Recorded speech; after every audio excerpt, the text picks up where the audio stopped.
En esta ocasión nos adentramos en un caso que te dejará helado, Helada. la historia de los narcos satánicos, Uf. una secta que operó en México y Estados Unidos durante los años 80 ¿Sí? y que mezcló el terror de la violencia con la oscuridad del ocultismo. Una mezcla explosiva. Sí. Para comprender esta historia, Ajá. nos basaremos en un artículo de Milenio titulado ¿De Milenio? Expedientes del Infierno. Oh, sí, lo conozco. 2 puntos. Sí. Narcos satánicos relatan sacrificios humanos, torturas y canibalismo. Wow. Prepárate para descubrir detalles escabrosos. A ver. Desde la Casa de los Muertos La Casa de los Huertos. Uf. hasta las conexiones de la secta con figuras de poder. Interesante. Empecemos por el principio. Vale. Adolfo de Jesús Constanzo, alias C., el Padrino. El Padrino, sí. ¿Cómo un hombre aparentemente normal se convierte en líder de una secta dedicada a la magia negra Buena pregunta. y al sacrificio humano? Pues mira, Constanzo, de origen cubano-americano, Ajá. era un personaje carismático, Y manipulador. manipulador. Empezó realizando limpias, ¿Y limpias? rituales de purificación, Ah, va. pero poco a poco fue introduciendo elementos más oscuros, Más oscuro. mezclando la santería Ajá. con el palo mayombe A lo mayombe. y la magia negra. Interesante cómo se mezclan, en este caso, la religión, la superstición, Sí, la ambición desmedida. exacto. O sea, Constanzo prometía poder, protección e incluso riqueza a sus seguidores. vaya, Y para alcanzar sus objetivos, sí, no dudaba en recurrir a la violencia y a los sacrificios humanos. claro. A los sacrificios humanos. Y es aquí donde entra en juego Omar Francisco Hería, ¿Orea? uno de los primeros seguidores de Constanzo. Sí, sí. Sus declaraciones nos dan una idea de cómo funcionaba la secta desde dentro. Efectivamente, Sí, sí. Orea describe los rituales, Ajá. los sacrificios de animales, Ya, la atmósfera de miedo y secretismo que se respiraba en el grupo. claro. Y como Constanzo, Sí. poco a poco, Poco a poco. fue escalando posiciones, convirtiéndose en una figura casi intocable. Casi intocable. Sí, Una de las prácticas que más me ha impactado es el rayado, el rayado. Uf. el ritual de iniciación de la secta. Sí. ¿En qué consistía exactamente? Pues mira, se realizaban cortes en la piel Con una navaja. con una navaja. Generalmente en la espalda Uf, o en el pecho. en el pecho. Era una forma de sellar el pacto con la secta, con el padrino, El padrino. y de demostrar la lealtad al grupo. Imagino el dolor, el miedo, Sí. la presión psicológica Mucha presión, que debían sentir los nuevos miembros durante este ritual. sin duda. No, Era una forma de sometimiento, de sometimiento, de anular la voluntad individual. anular la voluntad y de crear una dependencia absoluta hacia el líder, Hacia el líder. hacia Constanzo. Y no olvidemos que a medida que la secta crecía, Claro. también lo hacía su ambición. Su ambición. Constanzo no se conformaba con el poder que le otorgaban los rituales. No, no, no. Quería más. Quería más, quería más. ¿Verdad? Correcto. Y es ahí donde la historia da un giro aún más siniestro. Más siniestro Constanzo empieza a involucrarse en el narcotráfico, en el narcotráfico. viendo en este negocio una forma de obtener riqueza Ajá. y poder. Y de asegurar la protección de las autoridades corruptas. Claro, claro. La combinación de narcotráfico y rituales satánicos les valió el apodo de narcosatánico. Narcos satánicos, ¿sí?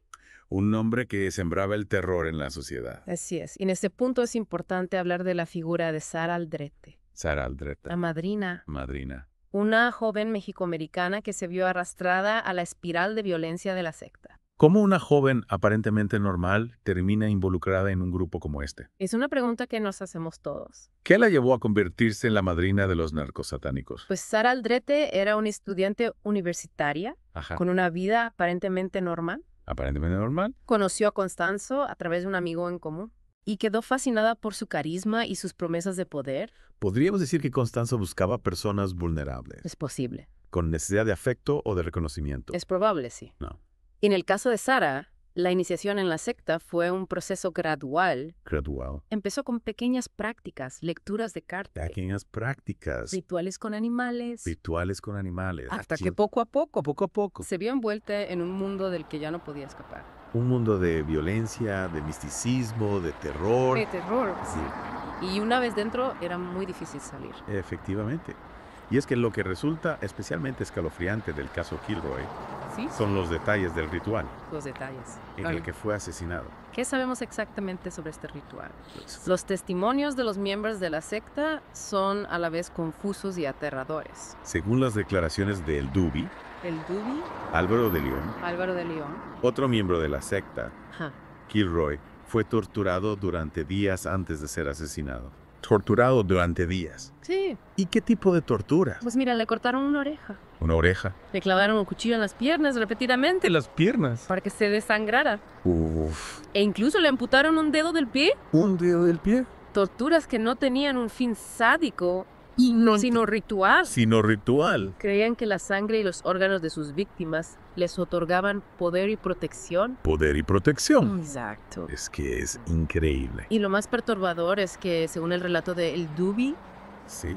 Constanzo le extrajo la columna vertebral a Kilroy La columna vertebral. para hacer un colar con ella. Un colon. Un colar con la columna. Es que me quedo sin palabras. Un acto de barbarie que nos revela hasta qué punto la fascinación por el ocultismo Sí. se puede convertir en un delirio de poder y crueldad.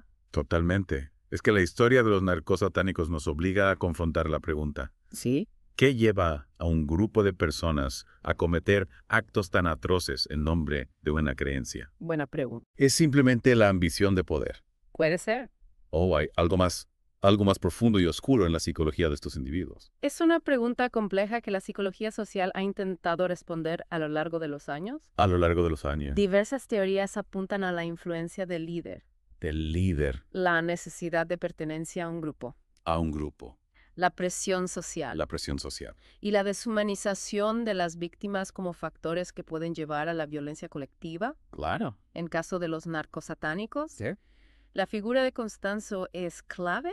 Clave. Su carisma, su manipulación Sí. y su capacidad para crear una realidad paralela donde la violencia ritual estaba justificada Justificada. fueron determinantes para que sus seguidores cometieran estos crímenes. Claro, era como un lavado de cerebro. Efectivamente, Constanzo era un maestro de la manipulación. Un maestro. Prometía a sus seguidores poder, protección, riqueza e incluso la inmortalidad a través de los sacrificios humanos. La inmortalidad. A través de los sacrificios. Es increíble cómo mezclaba elementos de diferentes religiones y tradiciones para crear su propia cosmovisión. Sí. Una amalgama de santería. De santería. Palo mayombe y magia negra. Esa mezcla sincrética le permitía atraer a personas de diferentes orígenes y creencias, ofreciendo un sistema de creencias que, a pesar de su oscuridad, Sí. resultaba atractivo para aquellos que buscaban un sentido de pertenencia, Y a pertenencia. de poder o de trascendencia. Es que en el fondo creo que la historia de los narcosatánicos nos habla de la fragilidad de la mente humana. Totalmente de acuerdo. De cómo podemos ser manipulados y arrastrados a la violencia cuando se dan ciertas circunstancias. Es una lectura válida. El miedo, la inseguridad, la necesidad de afecto o de reconocimiento pueden hacernos vulnerables a la manipulación de líderes carismáticos como Constanzo. Como Constanzo.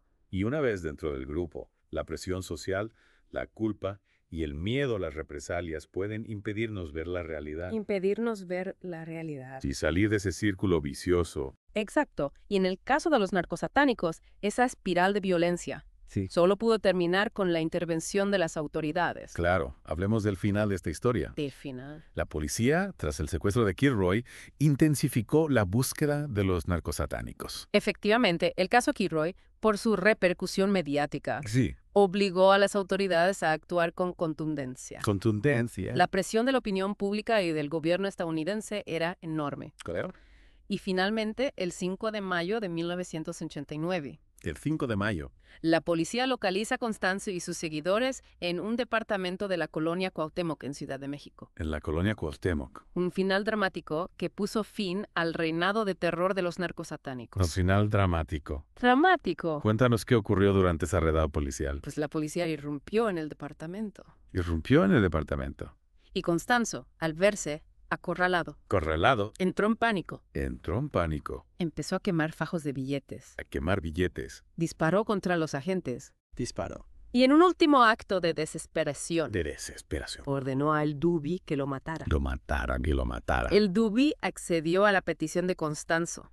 Sí, el Dubi, tras dudar por unos instantes, Tras dudar, obedeció la orden de su líder. obedeció.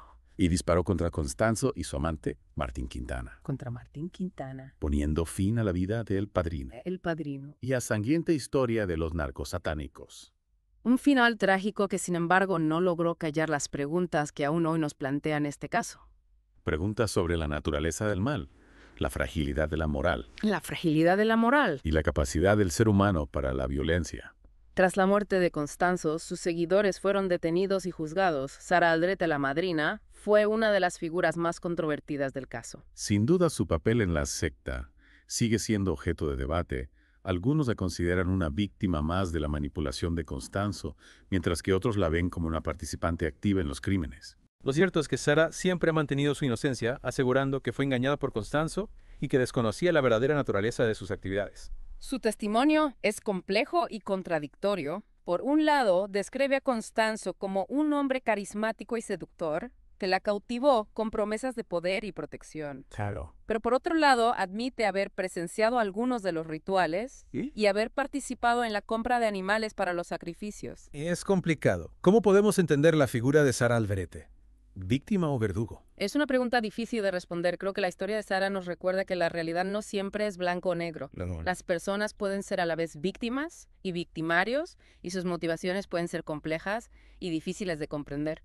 El caso de los narcos satánicos nos deja con una profunda sensación de inquietud, no solo por la brutalidad de los crímenes, sino también por la facilidad con la que un grupo de personas aparentemente normales puede ser arrastrado a la violencia y al fanatismo. Es una reflexión necesaria. La historia de los narcos satánicos nos recuerda que la línea que separa la civilización de la barbarie es más delgada de lo que pensamos, y que el mal no siempre se presenta con una máscara monstruosa, sino que puede esconderse tras la fachada de la normalidad de la espiritualidad o incluso del carisma. Tras este recorrido por los escabrosos detalles de la historia de los narcosatánicos, nos queda la pregunta: ¿qué podemos aprender de este caso? ¿Cómo podemos protegernos de la manipulación y del fanatismo? Yo creo que la clave está en el pensamiento crítico, En el pensamiento crítico. en la capacidad de cuestionar la información que recibimos Ahí. y en no dejarnos llevar por las emociones o por la necesidad de pertenencia a un grupo. Es importante ser conscientes de nuestras propias vulnerabilidades y de las estrategias que utilizan los manipuladores para aprovecharse de ellas. Y no debemos olvidar que el fanatismo puede manifestarse en muchas formas, no solo en el ámbito religioso sectario.